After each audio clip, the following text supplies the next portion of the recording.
Olá, meu nome é Renata Boroski, eu sou consultora de impostos diretos da consultoria Thomson Reuters Fiscosoft e este curso tem como tema de destaque o imposto de renda retido na fonte, bem como a retenção de PIS, COFINS e contribuição social, tanto no aspecto geral como com ênfase às atividades de construção civil. O imposto de renda na fonte, ele incide sobre os pagamentos ou créditos efetuados de pessoa jurídica a outras pessoas jurídicas de direito privado. Na relação entre pessoas jurídicas de direito privado com órgãos públicos, há casos em que a retenção ela é devida, porém, a legislação específica que regulamenta o assunto, tá? E esse curso é com ênfase às relações de pessoas jurídicas de direito privado no aspecto geral e com ênfase à construção civil. Hipóteses de incidência.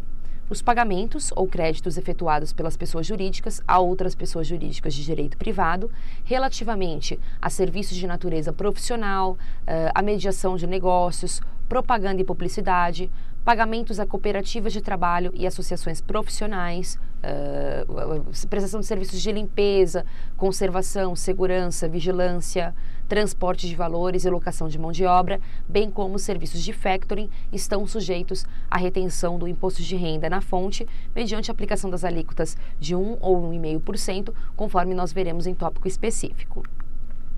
O fato gerador da retenção do imposto de renda na fonte é o pagamento ou crédito, aquilo que ocorrer primeiro, tá? Entende-se por crédito o lançamento contábil na escrituração do tomador dos serviços. Então, eu, na qualidade de tomador do serviço, contratei um serviço, tá? O prestador de serviço prestou um serviço hoje para a minha empresa. A partir de hoje já nasce a minha obrigação em pagar a esse prestador e já nasce o direito do prestador no reconhecimento desse crédito que ele tem junto à minha empresa. Então, esse é considerado o momento de ocorrência do fato gerador, o momento em que a relação, a operação é registrada contabilmente.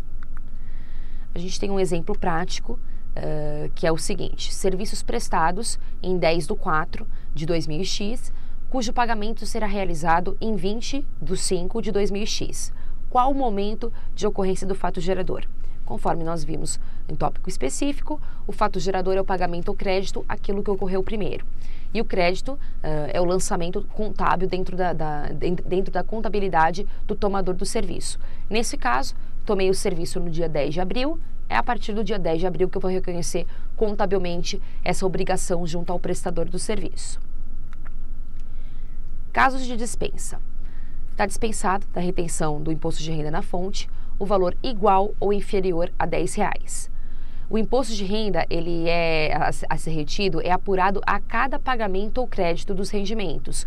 Portanto, a dispensa de retenção ocorre quando em cada pagamento ou crédito o imposto resultar em valor igual ou inferior a R$10. Então, sempre que a retenção resultar num valor igual ou inferior a R$10, haverá a dispensa da retenção do imposto de renda na fonte.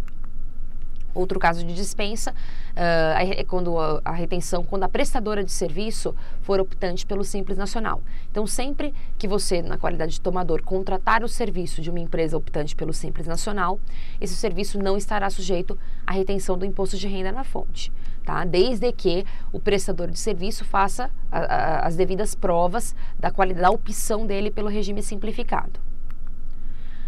Ainda também não incidirá o imposto de renda na fonte quando o serviço for prestado por pessoas jurídicas imunes ou isentas. Então, às vezes, pode haver um contrato com uma associação sem fins lucrativos. Então, nessa relação, também não haverá retenção do imposto de renda na fonte.